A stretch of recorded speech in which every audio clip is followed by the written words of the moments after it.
बनता है। तो हम गगन सर के पास चलते हैं और समझते हैं कि सीसेट जो पेपर 2 है प्रीलिम्स का, उसकी तैयारी बच्चों को कैसे करनी चाहिए, और खास करके आप इस पर थोड़ा सा फोकस करें कि जो नॉन टेक्निकल स्टूडेंट्स होते हैं, ठीक है, क्योंकि जो टेक्निकल स्टूडेंट्स होते हैं उनके लिए तो थोड़ा सा समझते हैं कि इजी हो जाता है, क्योंकि जब भी वो किसी इंट्रेंस एग्जाम वगैरह की तैयारी करते हैं तो उसमें उनका थोड़ा सा उस तरह का एप्टीट्यूड बन जाता है। लेकिन जो नॉन टेक्निकल स्टूडेंट्स होते हैं, जो 10th 12th के बाद आर्ट्स में जाते हैं, तो उनके लिए थोड़ा सा कह सकते हैं कि दिक्कत वाली चीजें होती है। तो इस पर थोड़ा सा अलग से फोकस करेंगे तो हमारे दर्शकों को ज्यादा फायदा होगा। तो सीसेट के बारे में गगन सर। धन्यवाद अवनीश। मैं अपने साथी पैनलिस्ट डॉक्टर अखिलेश भैया और दौलत जी को भी साधुवाद देता हूं कि उन्होंने बच्चों के हित में, जो भी अभ्यर्थी हैं उनके हित में अपना बहुमूल्य समय निकाला। और मैं उन तमाम अभ्यर्थियों को जो कि यूपीएससी या अदर पीसीएस की तैयारी कर रहे हैं और जो इस वीडियो को देख रहे हैं या आगे देखेंगे, उन सबों को भी अग्रिम शुभकामनाएं देता हूं कि आपने एक बढ़िया लक्ष्य लिया है और अगर आप सही रणनीति से अपनी संगत मेहनत को करते रहेंगे तो निश्चित रूपेण आपको सफलता मिलेगी। अवनीश, जहां तक सीसैट की बात है तो इसको दो तरीके से हम लोग चर्चा करते हैं। सबसे पहले जो भी अभ्यर्थी हैं, बच्चे हैं, मैं उनको एग्जाम पैटर्न के बारे में बतला देता हूँ। सीसैट हमारे पूर्व वक्ताओं ने भी कहा कि एक क्वालिफाइंग एग्जाम है। 2011 में इसको इंट्रोड्यूस किया गया था। उससे पहले यूपीएससी में प्री एग्जाम में भी एक ऑप्शनल पेपर लेना पड़ता था, लेकिन उसके बाद जो कोठारी कमीशन का जो निर्णय था उसके अनुसार ये हुआ था कि नहीं, इसमें क्या होगा कि सीसैट होगा। फिर उसके बाद इसका पुरजोर विरोध हुआ, आप सब इससे अवगत होंगे। और जो सीसैट पहले कंपलसरी पेपर नहीं था, पहले आराम पेपर 1 के ही तरह पेपर 2 जो सीसैट थे उसके भी मार्क्स जुटते थे। लेकिन फिर 2014-15 में यह डिसीजन आ गया कि नहीं, सीसैट एक क्वालिफाइंग नेचर का होगा। तो सीसैट 200 मार्क्स का होता है। इसको यूपीएससी में अभी भी जीएस पेपर 2 ही बोलते हैं, लेकिन 2011 में इसका नाम पड़ गया था सीसैट, तो बोलचाल में अभी भी हम लोग इसको CSAT civil services aptitude test कहते हैं। कुल 80 प्रश्न इसमें होते हैं अगर हम एग्जाम पैटर्न की बात करें, और सारे के सारे जो 80 प्रश्न हैं वो 2.5 मार्क्स के होते हैं, यानी कि इस सेक्शन के कुल 200 मार्क्स हैं। यह क्वालिफाइंग नेचर का एग्जाम है तो 33% इसके लिए न्यूनतम अनिवार्य योग्यता रखा गया है। यानी अगर आप मार्क्स में सोचें तो 200 में से कुल 66 मार्क्स आपको लाने होते हैं। और दौलत सर ने भी बतलाया कि जैसे पेपर 1 में नेगेटिव मार्किंग के लिए 1/3 कटता है, जो 2.5 मार्क्स का, जो कि 0.833 के आसपास होता है, तो इसमें भी कटते हैं। सिवाय इसमें एक टॉपिक होता है सीसेट में, आगे हम जब इसके एग्जाम पैटर्न के सारे टॉपिक्स की बात करेंगे तो उस पर और आएंगे। एक होता है निर्णयन और समस्या समाधान, decision making and problem solving. वहां पर भेदात्मक अंकन होता है। भेदात्मक अंकन यानी डिफरेंशियल मार्किंग जो होता है, उसका मतलब ये होता है कि उसमें आपको वो निगेटिव आंसर, उस 6 से 8 प्रश्न उसके होते हैं और उसमें निगेटिव मार्किंग नहीं होता। उसमें क्या होता है कि जैसे 4 ऑप्शंस हैं, तो अगर आप परफेक्ट आंसर लगाए तो 2.5 मिला, फिर दूसरा लगाए तो 2 मिला, फिर 1.5 मिला, फिर 1 मिला। तो वो 6 से 8 ऐसे प्रश्न हैं जो कि भेदात्मक अंकन से होते हैं, और बाकी के लिए जो होता है वो 1/3 आपका निगेटिव मार्क्स है। अब आ जाइए इसके क्वेश्चन पर, किस तरह से एग्जामिनेशंस का क्वेश्चन होता है। तो बिल्कुल ही जैसा कि अवनीश ने कहा कि टेक्निकल बच्चे इससे फैमिलियर होते हैं। एक तो टेक्निकल बच्चों की अमूमन पढ़ाई लिखाई अंग्रेजी में होती है, तो और खास करके वो लगातार रीडिंग वगैरह से जुड़े हुए होते हैं, तो जो एक बोधगम्यता का, कॉम्प्रिहेंशन एबिलिटी का जगह होता है, वहाँ वो कंफर्टेबल होते ही हैं। एप्टीट्यूड और लॉजिकल सेक्शन में भी कंफर्टेबल होते हैं। हालांकि दोनों ही ध्यान देंगे। दूसरे पार्ट में जब रणनीति पर हम लोग बात करने लगेंगे सीसैट की, तब वहां पर हम लोग बात कर सकते हैं कि जो टेक्निकल बच्चे हैं उनकी रणनीति थोड़ी अलग होगी, जो नॉन टेक्निकल बच्चे हैं उनकी रणनीति थोड़ी अलग होगी, लेकिन एग्जाम पैटर्न तो सबके लिए वही है। तो सबसे इंपॉर्टेंट सेक्शन जो पढ़ाने के दौरान हमें महसूस होता है, इसमें कॉम्प्रिहेंशन एबिलिटी का है, बोधगम्यता का है। आप 25 से 30 प्रश्न यहाँ पर पूछे जाते हैं। यह लैंग्वेज का क्वेश्चन होता है, और अब जब सुविधा है इसमें तो आप अपनी भाषा में इसको हिंदी अंग्रेजी किसी में भी कर सकते हैं, तो लोगों को ये बहुत ही सहज लगता है और लगता है कि यहाँ से 25 से 30 प्रश्न होते हैं, कभी कभी 1-2 मार्क्स 32-33 तक भी यहाँ से पूछे गए हैं। तो ये रीडिंग देना है और आंसर देना है, लेकिन ये समझना होगा आमतौर पर 200 से 300 शब्दों के पैराग्राफ से के कॉम्प्रिहेंशन से 3 से 4 अमूमन प्रश्न पूछे जाते हैं। और एक एग्जाम में, एक सीसेट में कम से कम 8 से 10 अनुच्छेद होंगे, 8 से 10 अवतरण होंगे।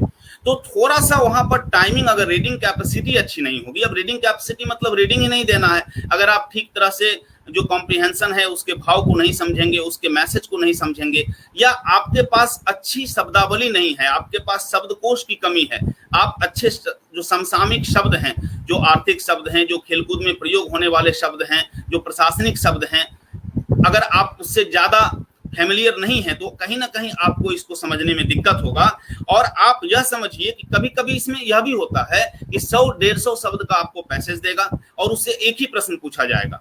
2015-16 के एग्जाम में ऐसा काफी हुआ था और 2016 में 27 प्रश्नों के लिए 17 अनुच्छेद थे। तो इससे आप इंपॉर्टेंस लगा सकते हैं कि अगर एक एग्जाम में अगर आपको 17 पैसेज मिल जाता है तो फिर तो आपको दिक्कत होगी ना, आप कैसे पढ़ेंगे। तो पढ़ने की क्षमता, मैं ये कहना चाह रहा हूं कि आपकी अच्छी होनी चाहिए।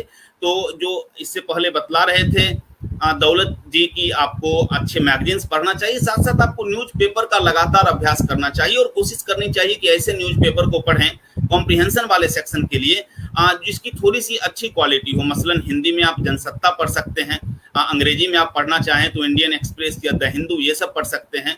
तो आपकी यहाँ पर रीडिंग स्पीड भी हो, आप में समझने की शक्ति हो। तो अगर आप डे टू डे एडिटोरियल वगैरह को पढ़ते रहेंगे, जो आर्थिक है, नेशनल है, इंटरनेशनल है, इन चीजों को पढ़ते रहेंगे तो कहीं ना कहीं पैसेज इन्हीं सब जगहों से आते हैं। योजना और कुरुक्षेत्र को मैं भी प्रिस्क्राइब करूंगा, एक फ्रंट लाइन, इंडिया टुडे, ये 4 मैगजीन को कहूंगा कि अगर आप कॉम्प्रिहेंशन के पॉइंट ऑफ व्यू से इन सब मैगजीन्स को पढ़ते रहें। फिर एक बहुत ही इंपॉर्टेंट सेक्शन होता है, आप लॉजिकल रीजनिंग और एनालिटिकल रीजनिंग, यह भी देखिए लगभग 25 से 30 यहाँ भी होता है और 26 के एवरेज से, अगर अभी तक के सारे एग्जामिनेशंस में इस सेक्शन का एवरेज देखें तो लगभग 25 पॉइंट समथिंग 26 के अप्रॉक्स में आता है। और यहाँ से जो है क्वेश्चंस, तो लॉजिकल सेंस, यहाँ से जो क्वेश्चन होते हैं फॉर्मूले बेस्ड कम होते हैं। नॉर्मल क्या होता है, जो वनडे एग्जामिनेशन को भी साथ साथ करते हैं तो वहाँ पर फॉर्मूले बेस्ड क्वेश्चन ज्यादा होते हैं। यहाँ पर थोड़ा सा वो लॉजिकल टाइप का क्वेश्चन होता है, जैसे डायरेक्शन है, ब्लड रिलेशंस हैं, सिलोजिज्म है, अजम्पशंस हैं, आर्गुमेंट्स हैं, कोर्स ऑफ एक्शंस हैं, या और भी जो इससे रिलेटेड टॉपिक्स है, तो थोड़ा सा ध्यान में रखना होगा। और इसके लिए सबसे बेहतर है 2011 से अब तक का जो प्रीवियस ईयर क्वेश्चंस है, अगर आप उसकी अच्छे से प्रैक्टिस करेंगे तो आप बेहतर कर सकते हैं। और ये ऐसा एरिया है जहां से आप बिल्कुल आसानी से मार्क्स निकाल सकते हैं। उसी तरह से जब आप बेसिक मैथमेटिक्स की बात करेंगे, जनरल इंटेलिजेंस की बात करेंगे, और जो डाटा इंटरप्रिटेशन है, जो आंकड़ों का निर्वचन है, उसकी बात करेंगे, तो यहाँ पर थोड़ा ये प्रिडिक्ट करना डिफिकल्ट है कि नंबर ऑफ क्वेश्चंस कितना है, क्योंकि 3 मार्क्स से लेकर के और लगभग 27-28 क्वेश्चन तक इतने ही समय में, जो पिछले 10 वर्ष का इसका इतिहास है, उसमें प्रश्न फ्लक्चुएट किए हैं। लेकिन अच्छी बातें यहाँ से ये है कि सारे ही प्रश्न हाई स्कूल स्तर के होते हैं और कहीं ना कहीं थोड़ा सा यहाँ भी लॉजिकल होता है, थोड़ा प्रश्न घुमा करके होता है, लेकिन आसान प्रश्न होते हैं। इसको कहीं से भी हम लोग डिफिकल्ट रेंज में नहीं रखते हैं। इन सब के अलावा जो थोड़ी देर पहले हमने चर्चा की कि जो निर्णयन और समस्या समाधान होता है, एक होता है जो कि एक तरह से पर्सनालिटी डेवलपमेंट के आपके टेस्ट के लिए होता है। 6 से 8 प्रश्न वहां से देखे जाते हैं, कभी कभी कम भी होता है, 3-4 भी हो सकता है, अधिकतम 8 प्रश्न 9 प्रश्न तक यहाँ से होते हैं, जिसमें कि हमने कहा बाकी सारे ही प्रश्न में आपका निगेटिव मार्किंग होगा, लेकिन इसमें क्या होगा, इसमें भेदात्मक अंकन होगा या डिफरेंशियल मार्किंग होगी। तो इस प्रश्न को आप छोड़िएगा नहीं। जैसे बाकी में क्या है कि अगर आप नहीं जानते हैं, आप प्रश्न को बना रहे हैं, चाहे पेपर 1 में बनाए चाहे सीसेट में बनाए, अगर ये ऑब्जेक्टिव टाइप का क्वेश्चन है और अगर आप नहीं अटेम्प्ट करेंगे तो ठीक है 0 मार्क्स मिलेंगे। आप अटेम्प्ट करेंगे तो उसके लिए जो 2.5 मार्क्स है आपको वो मिलेंगे, लेकिन अगर आप गलत अटेम्प्ट करेंगे तो आपको 0.83 माइनस होता है। तो आपको अगर नहीं आता है प्रश्न तो आपको प्रश्न को छोड़ देना चाहिए। लेकिन अगर वह क्वेश्चन जो है वह निर्णयन और समस्या समाधान से है, डिसीजन मेकिंग और प्रॉब्लम सॉल्विंग से है, तो आपको उसको जरूर अटेम्प्ट करना चाहिए। वहां बिल्कुल एक ऑफिसर्स लाइक का सोचिए, आप सोचिए आप प्रशासनिक बड़े अधिकारी हैं, ये समस्या है, इसमें क्या निर्णय लेना चाहिए। सबसे बड़ी बात है, अगर आप अंतिम विकल्प भी चुनेंगे फिर भी 1 मार्क्स आपके हाथ में होगा, फिर भी 1 अंक आपको मिलेगा। तो यहाँ कम से कम अगर आप सारे के सारे गलत भी टच करेंगे तो कम से कम जितने प्रश्न है उतने मार्क्स आपके हाथ में आएंगे। तो इस सेक्शन को आपको बिल्कुल नहीं छोड़ना चाहिए। तो ये तो एक एग्जामिनेशन पैटर्न हो गया, जैसा कि हमें कहा गया था कि हम सीसेट के बारे में आपको बतलाएं, एग्जामिनेशन पैटर्न के बारे में।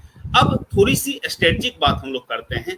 देखिए जो टेक्निकल बैकग्राउंड के बच्चे हैं और खास करके जिन्होंने की हायर एजुकेशन टेक्निकल में या साइंस सब्जेक्ट के साथ और ईमानदारी से किया है, आजकल बहुत सारे टेक्निकल इंजीनियरिंग ऐसे भी बहुत तरीके से लोग कर लेते हैं। तो अगर आप ईमानदार टेक्निकल बैकग्राउंड के स्टूडेंट हैं तो आपको कुछ नहीं करना है, आप इसका सेट लगाइए। आप पिछले 10 वर्ष का जो क्वेश्चंस है आप पैटर्न को दिमाग में सेट कर लीजिए, और अगर आपको लग रहा है कि आप देखिए इसमें 66 मार्क्स चाहिए, अगर आपको लग रहा है 200 में आप इजीली 90-100 के आसपास जा रहे हैं, इतना मार्क्स ले आ रहे हैं, तो ठीक है। अगर आपको लग रहा है कम है तो आप एरिया देख लीजिए, किस किस एरिया को कवर करके हमने आपको बतलाए कहाँ से ज्यादा मार्क्स होता है, और खास करके रीजनिंग और बेसिक न्यूमरेसी वगैरह को कंट्रोल करना बहुत आसान होता है। रीडिंग हैबिट से बोधगम्यता वाले पार्ट को भी आप कर सकते हैं। तो आप देख लीजिए कहाँ से मार्क्स नहीं आ पा रहे हैं, वहां पर थोड़ा बहुत आप वर्क करेंगे, प्रैक्टिस करेंगे, मार्क्स आ जाएगी। असल यहाँ पर दिक्कत होती है जो नॉन टेक्निकल बैकग्राउंड के बच्चे हैं, खास करके हमारे वैसे बच्चे जो 10वीं के बाद ही आर्ट्स ले लेते हैं, तो उनको मैं कहना चाहूंगा देखिए घबराने की कोई बात नहीं है, और यही वो सेक्शन है। बेशक ये क्वालिफाइंग नेचर का है, लेकिन अगर आप नॉन टेक्निकल बैकग्राउंड के बच्चे हैं तो ये आपके लिए 2-3 रास्ता खोलेगा। सीसेट 2-3 रास्ता क्या खोलेगा? एक तो यूपीएससी में ये आपके साथ है ही, इसको बिना क्वालिफाइंग किए कोई आगे नहीं जा सकता है। ठीक है, जीएस पेपर 1 के कट ऑफ के बेसिस पर ही लोग मेंस का एग्जाम लिखने के काबिल होंगे, लिखने के लिए उनको आधिकारिक तौर पर पुष्ट किया जाएगा, लेकिन यह भी तो फैक्ट है कि उनको सीसेट में 33% लाना ही होगा। तो एक तो सीधा फायदा आपका यहाँ से है। दूसरा फायदा क्या है कि अगर आपने 10th के बाद से आर्ट्स लिया है, अगर आप बिल्कुल कैलकुलेशन वगैरह से दूर हैं, तो कहीं ना कहीं आपकी मेमोरी पावर स्लो हो जाती है। देखिए पढ़ाने के दौरान मैं हमेशा वैदिक गणित की बात करता हूँ, जो करंट मैथमेटिक्स है। एक आश्चर्यजनक सूचना आपको लगेगा, जो क्लास 1 से 10 तक पूरी हाई स्कूल तक की गणित है, जो आप 10 साल में तकरीबन पढ़ते हैं, वैदिक गणित में वो मात्र 9 महीने यानी 270 दिन का सिलेबस है। और उसमें भी अगर हम लोग सिर्फ बात करें कॉम्पिटिटिव एग्जामिनेशंस के लायक, तो वो सिलेबस और घट करके लगभग 105-108 दिन का रह जाता है। तो आप वैदिक गणित को फॉलो करें। जो डू मैथ्स विदाउट पेन की कंसेप्ट होती है, या डू रीजनिंग विदाउट पेन की कंसेप्ट होती है, आप उस कंसेप्ट पर आप थोड़ा सा वेटेज दें इस एरिया को। 3-4 माह यहाँ पर या तो प्रशिक्षण लें, या आप स्वयं से भी प्रैक्टिस करके कर सकते हैं। ऑनलाइन बहुत सारे वीडियो जिसके मिल जाते हैं। आप पेन का इस्तेमाल नहीं करें, और जो छोटे छोटे कैलकुलेशंस होते हैं, जैसे एग्जाम्पल के लिए कोई आपको सिंगल डिजिट का कैलकुलेशन पूछता है 3 into 5, तो आप बहुत ही आसानी से क्या बोलते हैं, आप 15 बोल देते हैं। इसी तरह से कोई आपको अगर डबल डिजिट का भी कोई पूछ दे, मान लो 49 into 51, तो आप 2499 भी इसी स्पीड से बोल पाए। तो ये कैसे होगा? ये प्रैक्टिस से होगा। इसका जो कुछ ट्रिक्स है जो आपको ऑनलाइन वीडियो वगैरह पर मिल जाएगा, आप इसकी प्रैक्टिस करें। यहाँ से 2 चीजें होंगी। एक तो जो आपका झिझक है, जो बहुत समय से आपका मैथ्स छूट गया है, जो जंग खाया है, वो ठीक हो जाएगा, आपकी स्पीड अप आ जाएगी।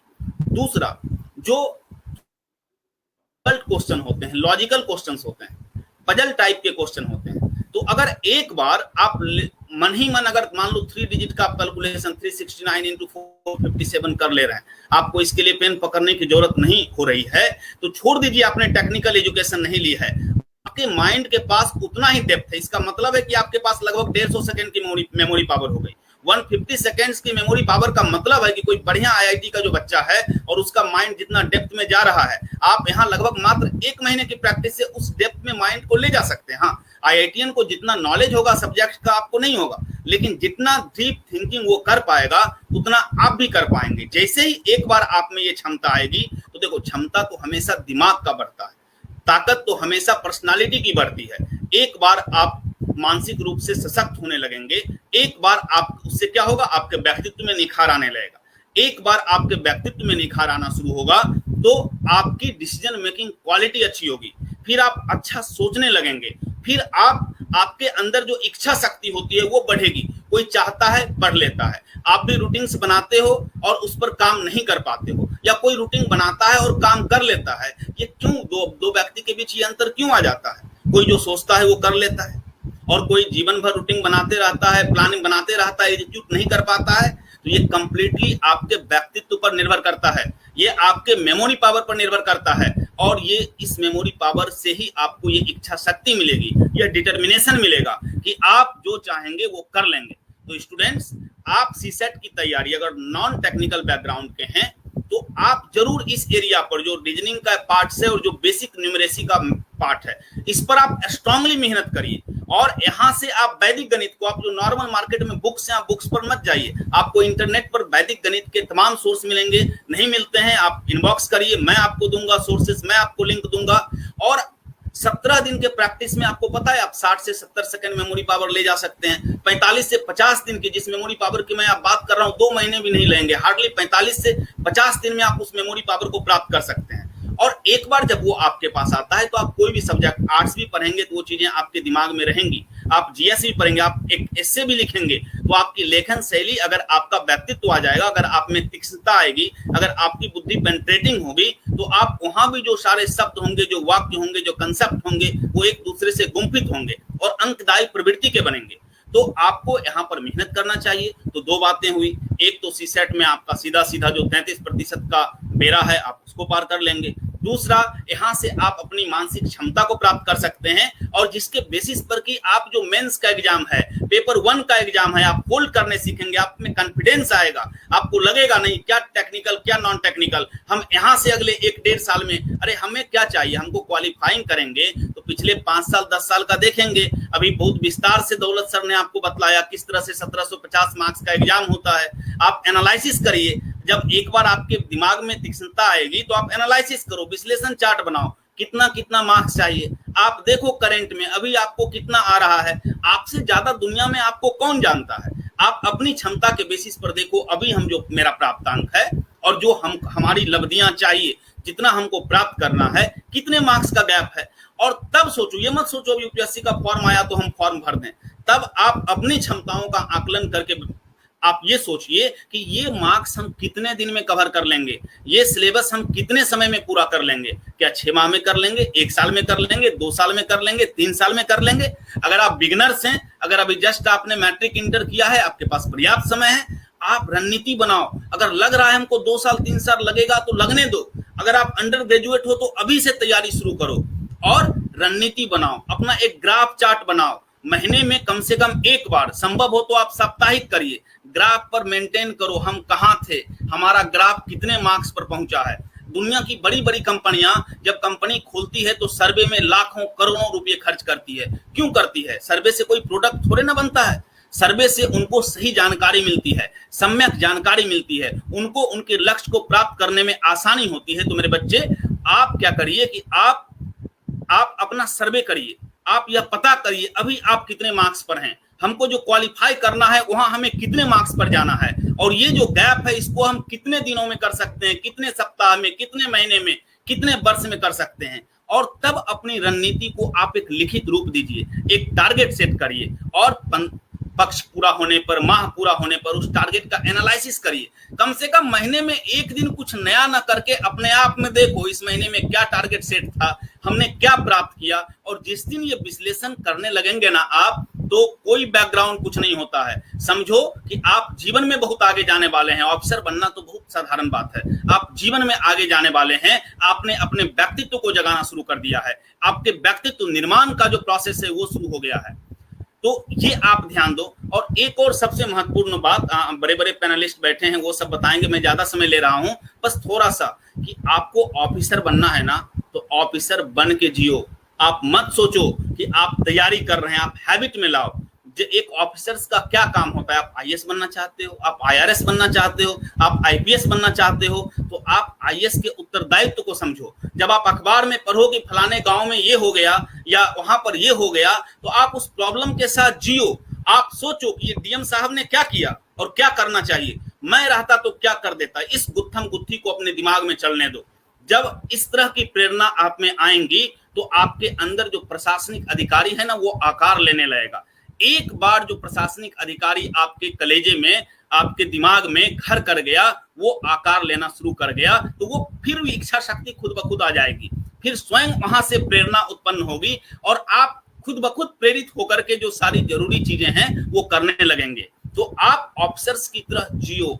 आप देखो कि जो एक ऑफिसर है उसका लाइफ स्टाइल क्या है, आप देखो ऑफिसर्स जिस तरह से आप काम कर रहे हो उनके काम करने में क्या अंतर होता है। जो भी उन लोगों के लाइफ प्रॉब्लम्स होती है, जो आप पत्र पत्रिकाओं में, अखबारों में, न्यूज चैनल्स में पढ़ोगे, उस पर आप पर क्या रिएक्शंस होता है, आप उस पर अपने थॉट प्रोसेस को शुरू करो और धीरे धीरे खुद ब खुद इससे आपको आत्म प्रेरणा मिलने लगेगी। तो हमें लगता है कि सीसेट के बारे में हमने आपको बतलाया और कुछ एक्स्ट्रा भी चीजें हमने ऐड की। तो मैं अवनीश के पास वापस दे रहा हूं आज के कार्यक्रम को चलाने के लिए। अगर जरूरत लगेगी और किसी विषय पर कुछ पूछना है तो मैं फिर आऊंगा। Thank you Awanish.